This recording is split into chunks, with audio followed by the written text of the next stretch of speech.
Hello and welcome back to the channel. Well, a number of you, I can't even remember how many people shared this story with me, but it is about an NFL player by the name of Chad Wheeler.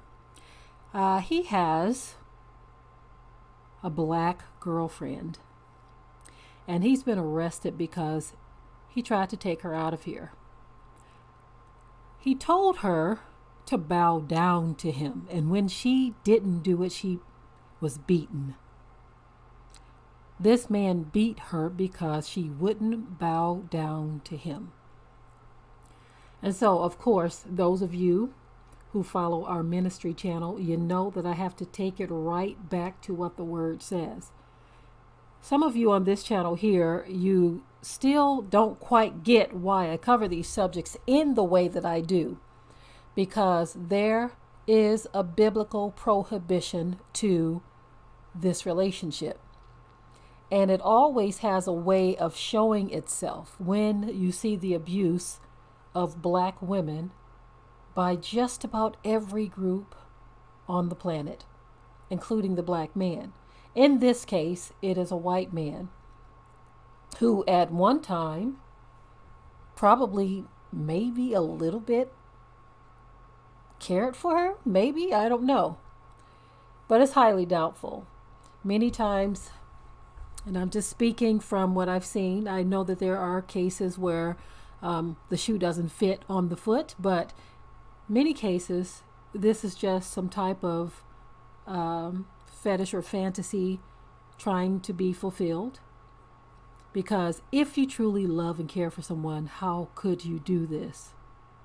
Especially for something so foolish. Now, he has thrown his life and hers down the drain.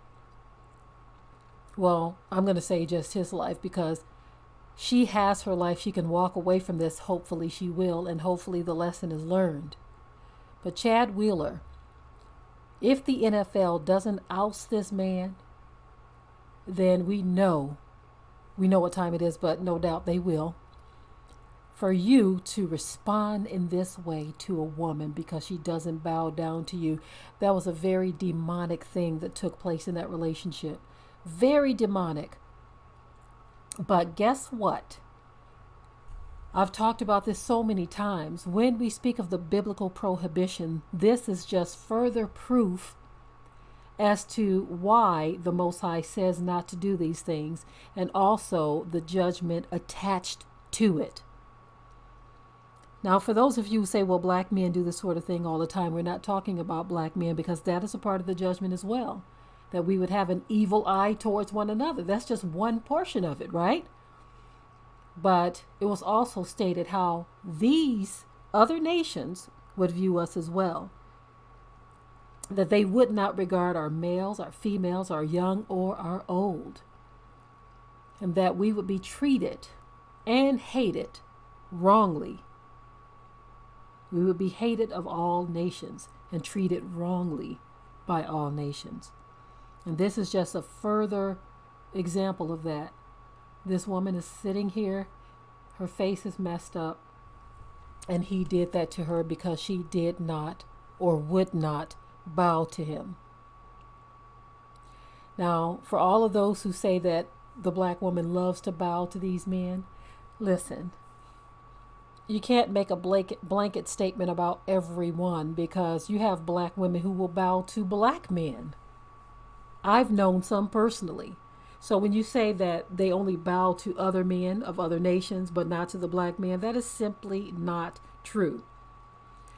That is just an argument that is put forth to try to justify the direction that many of them have chosen to go as well. There is a biblical prohibition for these kinds of relationships. Whether we want to accept it or not, it is what it is. And if we understood why and what it's doing when we disregard this prohibition, we wouldn't do it so much. We don't know what's on the line. Or should I say, we refuse to know or see what's on the line. There's a lot at stake here.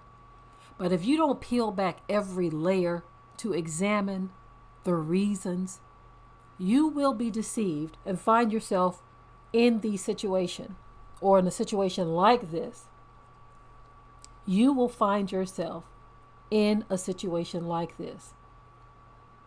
And it won't be pretty. At some point, we've got to learn, and we've got to stop making the same mistakes over and over, and thinking and believing that if I just be a little different, or if I just do this, or if I do that, maybe my relationship won't turn out this way.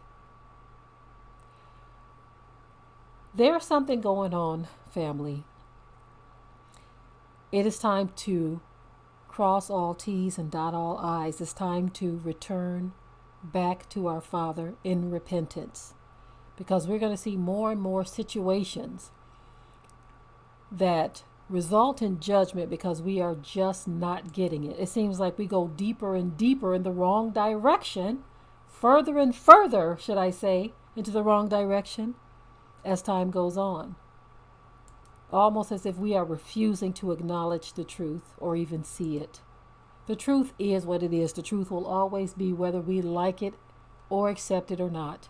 The truth will always be. Well, anyway, I am done with the story. I wanted to chime in on it because a number of you did share the story with me. And of course, I always have to bring it back to the Bible, to the truth of the matter. You can leave your comments in the comment section. If you haven't already subscribed to the channel, share and like this video. And with that, I am out.